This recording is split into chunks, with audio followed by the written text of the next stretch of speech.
আসসালামু আলাইকুম, সবাই কেমন আছেন? এই যে দেখুন, আমি সিমের বিচি দিয়ে রুই মাছ রান্না করেছি। সেই রেসিপিটা আমি আপনাদের সাথে শেয়ার করতে চাই। আপনারা যদি আমার পুরো ভিডিওটা দেখেন তাহলে বুঝতে পারবেন আমি এই সিমের বিচি দিয়ে রুই মাছটা কীভাবে রান্না করেছি। আসলে এটা খেতে কিন্তু অনেক মজা হয়। আপনারা একবার হলেও আমার এই ভিডিওটি দেখে সিমের বিচি দিয়ে মাছ রান্না করার চেষ্টা করবেন, দেখবেন খেলে বুঝতে পারবেন আসলে এটা কত একটা মজাদার রেসিপি।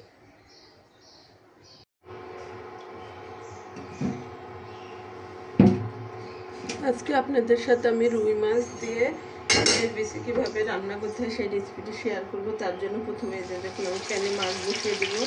মাছগুলো আমি আগে ভেজে নেব। এই যে দেখুন, মাছগুলো আমি দিয়ে দিয়েছি। মাছগুলো ভেজে নেব সব ভালো করে। আমি এই যে দেখুন, আমার মাছগুলো ভাজা হয়ে গেছে। এই যে দুধটাকে আমি মাছগুলো এখন তুলে নেব চুলা থেকে। এই যে দেখুন, আমি চুলে একটা প্যান বসিয়ে দিয়েছি। এই প্যানে আমি তরকারি রান্না করবো। এখানে সিমের বিচি ছিল আমি সুন্দর করে ধুয়ে নিয়েছি। সাথে আমি দুটো আলু কেটে নিয়েছি। আলু দুটো সিমের বিচির সাথে দিব।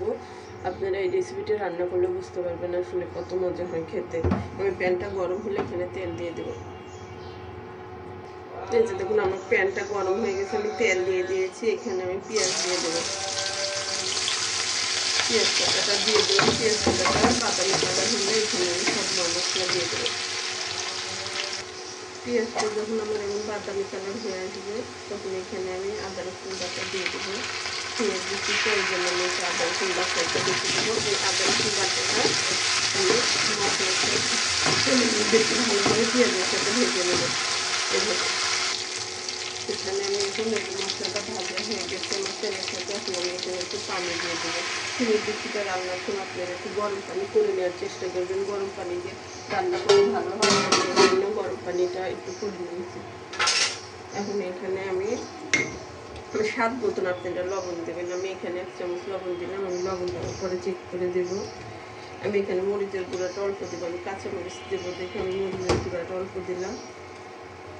এরকম 1/2 চামচ হলুদের গুঁড়া, 1 চামচ ধনের গুঁড়া দিয়ে দিলাম। আমি এখানে আমি একটু জিরার গুঁড়া দিয়ে দিলাম। দিয়ে সব মশলা একসাথে ভালোভাবে কষিয়ে আমি এখানে কয়েকটা যেমন কাঁচামরিচ কাটা দিয়ে দিলাম। আমি কাঁচামরিচের তো অনেক ঝাল, এই জন্য কাঁচামরিচটা আমি অল্প করে দিয়েছি। আমি কাঁচামরিচের তরকারিটা একটু বেশি খাওয়ার চেষ্টা করি। গুঁড়া মরিচ একটু গ্যাস্ট্রিকের সমস্যা, এর জন্য দিয়ে আমি এখন এটা একটা ঢাকনা দিয়ে ঢেকে দেবো মশলাটা কষার জন্য। এই দেখুন, আমার মশলাটা কষানো হয়ে গেছে। আমি সিমের বিচি আর আলু একসাথে ধুয়ে দিয়েছি। এটা আমি দিয়ে দিলাম।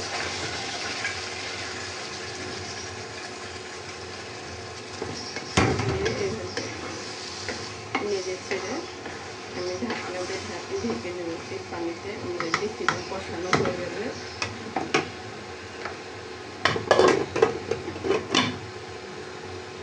এই যে দেখুন, তরকারিটা যখন আমার একটু কষানো হয়ে আসবে তখন আমি এখানে দুটো টমেটো কেটে নিয়েছি। ওই টমেটো কাটা দিতে আমি তরকারিতে দিয়ে একটু নেড়ে ছেড়ে আমি আবার তরকারিটা আবার ঢেকে দেবো।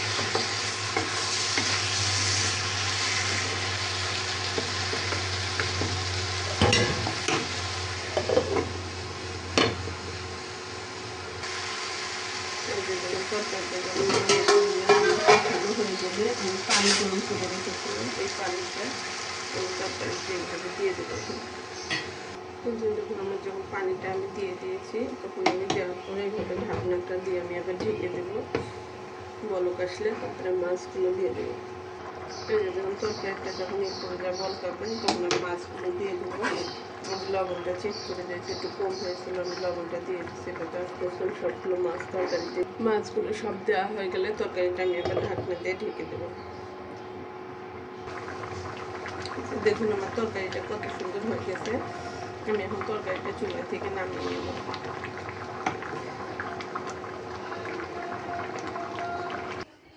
এই যে দেখুন, চুলা থেকে আমি তরকারিটা নামিয়ে নিয়েছি। নামিয়ে নেওয়ার পর তরকারিটা কত সুন্দর হয়েছে।